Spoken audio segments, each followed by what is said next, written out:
نحمده ونصلي على رسوله الكريم اما بعد فاعوذ بالله من الشيطان الرجيم بسم الله الرحمن الرحيم رب اشرح لي صدري ويسر لي امري واحلل عقدة من لساني يفقهوا قولي۔ میں سوچ رہی تھی کہ نبی صلی اللہ علیہ وسلم کے دور میں بھی لوگ آپ کی حجب کرتے تھے، تو صحابہ نے کیا کیا؟ حضرت حسان بن ثابت چونکہ شاعر تھے تو انہوں نے شعر کی زبان میں اس حجب کا جواب دیا۔ حجب کہتے ہیں شعر کی زبان میں کسی کی تنقید کرنا۔ وہ کہتے ہیں کہ وہ جبریل رسول اللہ فینا وروح القدس لیس له کفاء، اور جبریل اللہ کی طرف سے قاصد ہیں، پیام لائے ہیں ہماری طرف، یعنی اپنے مخالفین کو کہتے ہیں کہ تمہارے پاس تو ایسا کوئی بھی نہیں، اور ہمارے لیے کون آتے ہیں؟ جبریل آتے ہیں جو پیغام لاتے ہیں۔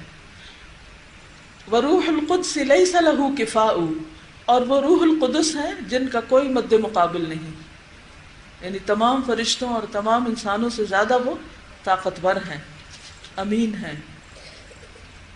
وقال اللہ قد ارسلت عبدا یقول الحق ان نفع البلاء، اور اللہ نے کہا تحقیق میں نے ایک بندہ بھیجا ہے۔ کون بندہ؟ محمد صلی اللہ علیہ وسلم، یعنی رسول بنا کر۔ یقول الحق، جو حق کہتا ہے، ان نفع البلاء، اور اس کی آزمائش اسے فائدہ دیتی ہے۔ حق کہنے کے بعد یا حق کی بات کرنے کے بعد انسان پر امتحان بھی آتے ہیں، لیکن ضروری نہیں کہ ہر امتحان انسان کے لیے کوئی مصیبت ہو۔ بعض امتحان انسان کے فائدے میں ہوتے ہیں، کیونکہ امتحان کے ذریعے انسان کے درجات بلند ہوتے ہیں، انسان بہت کچھ سیکھتا ہے۔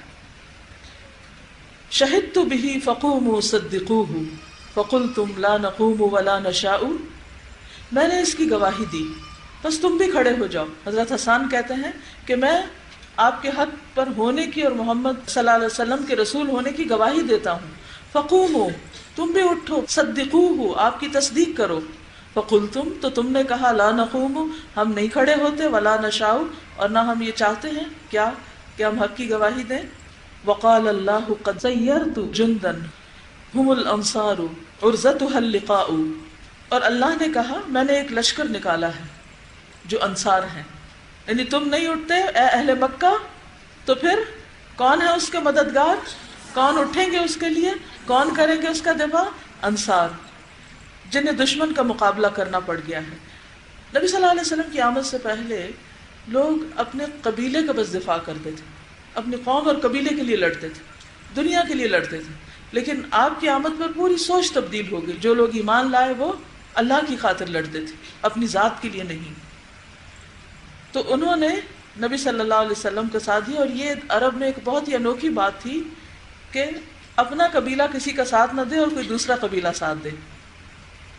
لنا فی کل یوم من معد سباب او قتال او ہجاء، ہمارے لیے ہر دن معد یعنی قریش سے برائی یا قتال یا مذمت کرنا، یعنی ہمارا لڑائی جھگڑا چلتا رہتا ہے، کبھی ہم حجب کرتے ہیں ایک دوسرے کی اور کبھی ہم لڑائی کرتے ہیں۔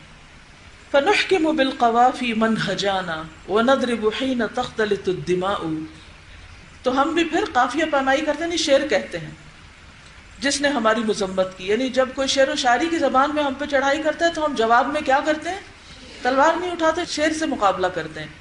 وَنَضْرِبُ، اور ہم مارتے ہیں یعنی لڑائی کرتے ہیں، حِينَ تَخْتَلِطُ الدِّمَاءُ، جب خون باہم مل جل جاتے ہیں، یعنی کہ لڑائی ہوتی ہے۔ لڑائی کے میدان میں لڑائی کرتے ہیں اور شعر کے میدان میں شعر سے جواب دیتے ہیں۔ اس سے کیا بات پتہ چلتی؟ جس طریقے سے حملہ ہو اسی طریقے سے جواب ہو۔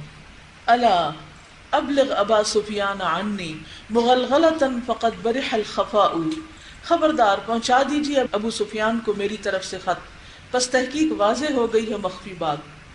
بأن سیوفنا ترکتک عبدا وعبد الدار سادتها الاماء، کہ ہماری تلواروں نے تجھے غلام کر چھوڑا ہے۔ یعنی مکہ والوں اور مدینہ والوں کے درمیان، یعنی مسلمانوں اور قریش کے درمیان بہت سی جنگیں ہوئی، اور ان جنگوں میں کیا ہوا؟ قریش کے لوگوں کو خاص طور پر جنگ بدر میں کیا کر لیا گیا تھا؟ قید کر لیا گیا تھا، غلام بنایا تھا۔ اور قبیلہ بنو عبد الدار کی سردار لونڈیاں ہیں، یعنی اب ان کے ہاں مرد تو سارے مر گئے ہیں، اب ان کی سرداری کون کر رہے ہیں؟ عورتیں کر رہی ہیں. اور وہ کہتے ہیں حجوت محمدن وأجبت عنہ، تو نے محمد صلی اللہ علیہ وسلم کی حج کی اور میں تجھے اس کا جواب دوں گا. وعند اللہ فی ذاک الجزاء، اور اس کی جزا اللہ کے پاس ہے. میں اپنی شہرت کے لیے، اپنی ذات کی بڑائی کے لیے اور دنیاوی فائدوں کے لیے ایسا نہیں کر رہا، بلکہ کس کے لیے کر رہا ہوں؟ اللہ سے جزا لینے کے لیے، بدلہ اللہ سے لوں گا. اتہجوہ ولست لہ بکفء فشرکما لخیرکم الفداء، کیا تو ان کی حج گوئی کرتا ہے، محمد صلی اللہ علیہ وسلم کے بارے میں بری باتیں کہتا ہے، جبکہ تو ان کے برابر نہیں، تجھے زیب ہی نہیں دیتا، تیرا وہ مقام ہی نہیں، مرتبہ ہی نہیں. پس تم دونوں میں سے جو برا ہے وہ تم دونوں میں سے جو اچھا ہے اس پہ فدا ہو جائے. حجوت مبارکن برن حنیفن امین اللہ شیمتہ الوفاء. حجوت مبارکن، تو نے ایک مبارک ہستی یعنی محمد صلی اللہ علیہ وسلم کی حج کی، برن جو نیک ہیں، حنیفن یکسو، امین اللہ اللہ کے امین یعنی ان کے پاس امانت ہے وحی کی، قرآن کی، شیمتہ الوفاء ان کی پہچان وفا ہے، وفا صادق اور امین ہے. فمن یہجو رسول اللہ منکم ویمدحہ وینصرہ